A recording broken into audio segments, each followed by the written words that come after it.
Beyoncé, Rihanna, Britney Spears, Christina Aguilera at Marian Rivera Dantes. Ilan lamang sila sa mga celebrities na nakapagsuot na ng mga likha ng world-class Pinoy fashion designer na si Michael Cinco. Isa pang talentong Pinoy na hinahangaan sa buong mundo at malaking karangalan ng bansa. Fashion statement at trademark ng batikang designer ang pagsusuot ng dark eyeglasses. Panglima sa 8 magkakapatid si Michael na lumaki sa probinsya ng Samar. Bata pa lang siya nang magsimulang nahilig sa mga kasuotan. When I was a kid, I love watching classic Hollywood films.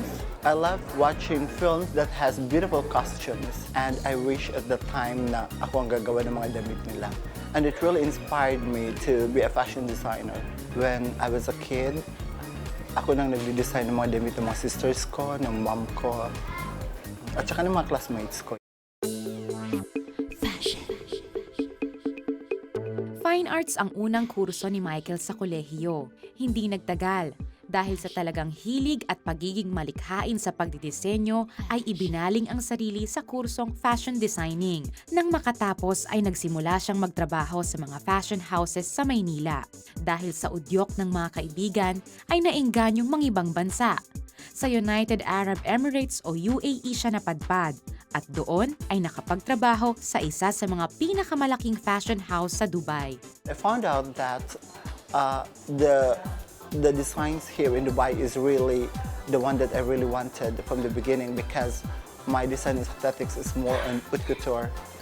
As from the movie that I keep on watching, it's more on ball gowns and it's more on beautiful couture dresses. So parang feeling ko dito talaga ako.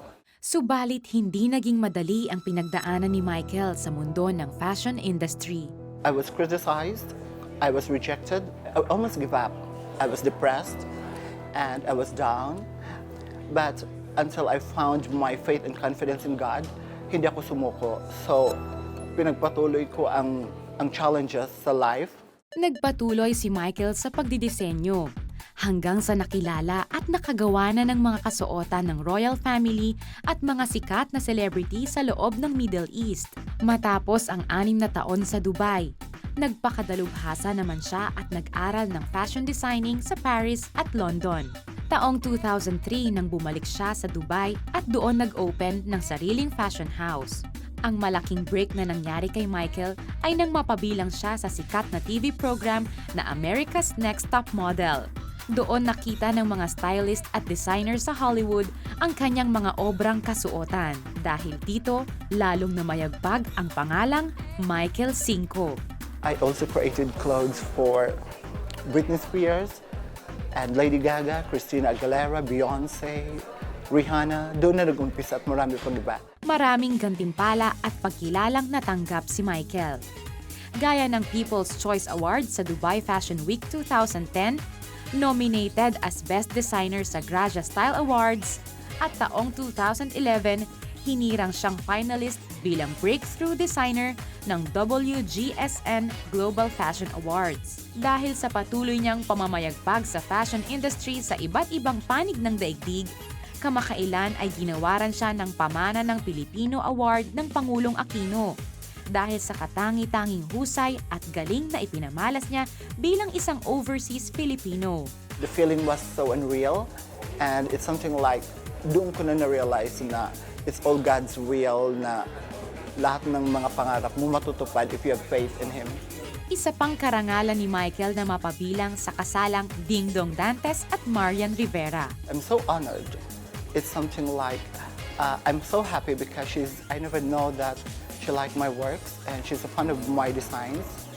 So, para bang hindi ako makapaniwala na akong pinili niya. But at the same time, it's a big challenge for me because I have to deliver.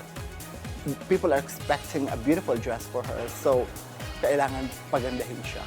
Tunay na ang tagumpay ni Michael ay tagumpay ng bawat Pilipino sa iba't ibang panig ng mundo. To all the people who really wanted to be successful in life, I think you really have to just keep on believing in yourself, keep your faith and confidence in God, and your dreams will come true.